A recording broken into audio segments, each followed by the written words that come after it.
Here, the saucer-shaped vehicle with the dome on the top. A unique shape which is coming up in recent years, more and more reported. We're getting away from that pie-shaped, pan-shaped objects and into this. Then you believe that there is such a thing as a UFO with an intelligence inside it that is not ours, not human.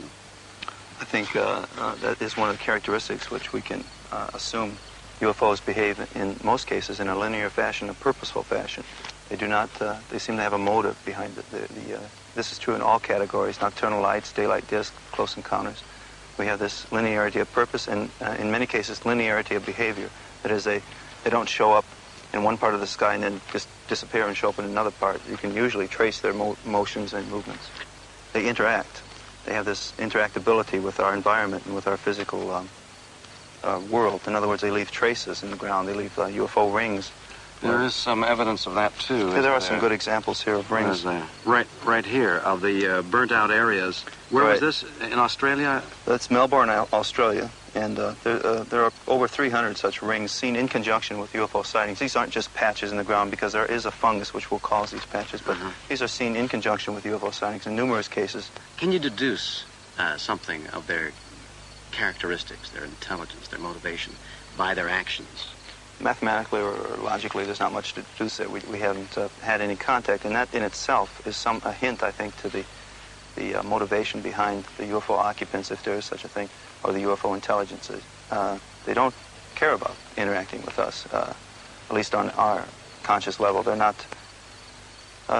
They don't really care about meeting human beings at the present time. There's something about the way they act I don't like personally. There's a belief in the field that UFOs are benign, that they're here to save us. Sometimes I have to wonder about that belief because simply the way they behave. Well, what could you speculate would be their motivation? I mean, if it wasn't benign, would it be harmful? Of course, there's a possibility, but I think they really don't care one way or the other.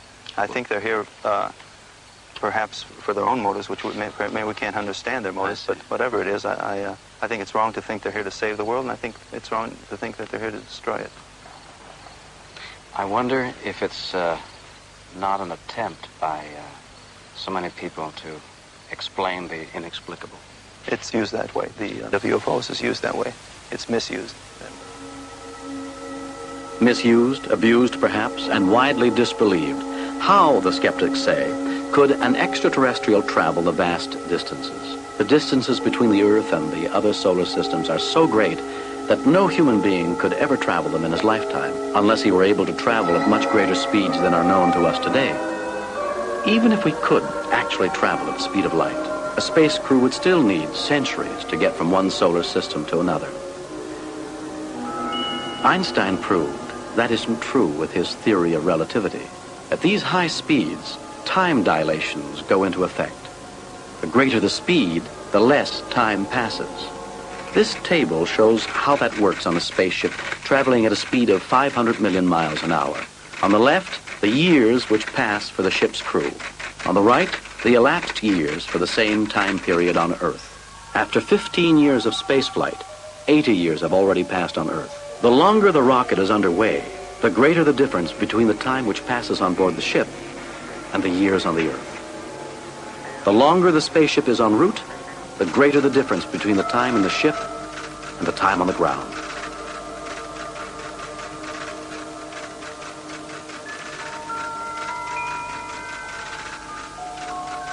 After 50 years in the rocket, 420,000 years have passed on Earth.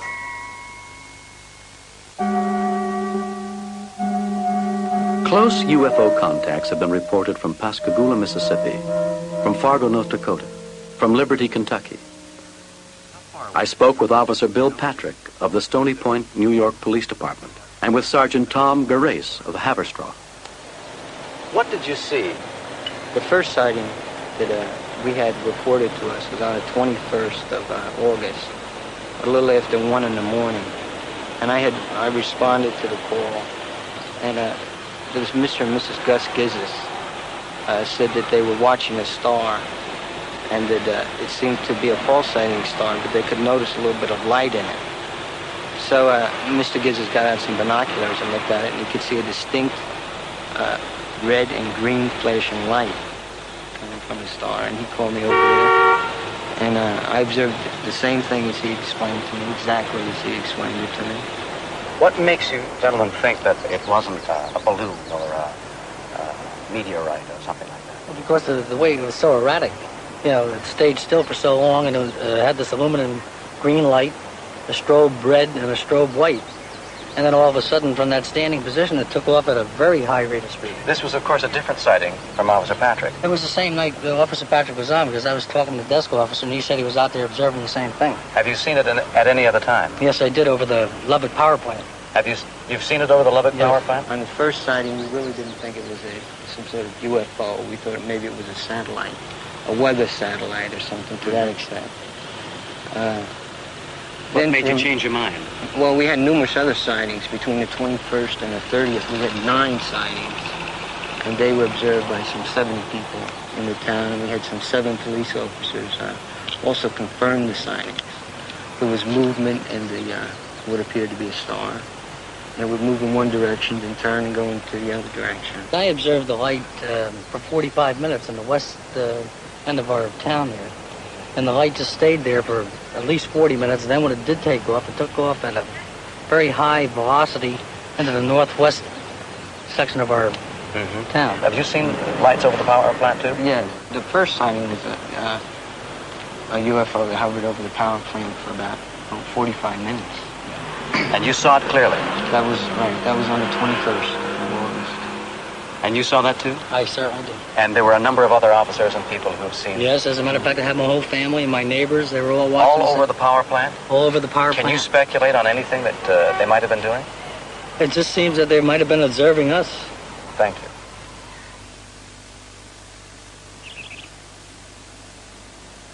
There's a certain amount of imminence about all this, isn't there? Oh, yes, definitely, because of Just north of Stony Point, New York, on the Hudson, I met with Dan Citrone. would be very heavy now through 1977. Plus, you add to that atomic site right across the river, and you've got a perfect sighting area. Well, that seems to follow a rather human pattern. Well, there's nothing saying that there's non-human about these extraterrestrials. The atomic sites across the country seem to attract them? Absolutely. There's a high incidence there. They're not... Dan is a parapsychologist, gathering information on UFOs.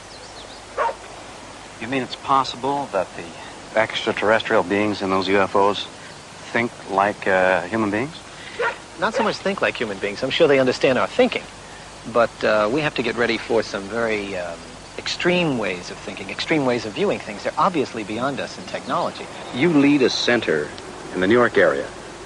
You have a command center where people can phone in and report sightings. How many sightings do you get? We average about 50 legitimate sightings a week now if you cover the area of Connecticut and Westchester and Rockland. The ones that we investigate are about 25 a week. You have various means of detecting the presence of UFOs, don't you?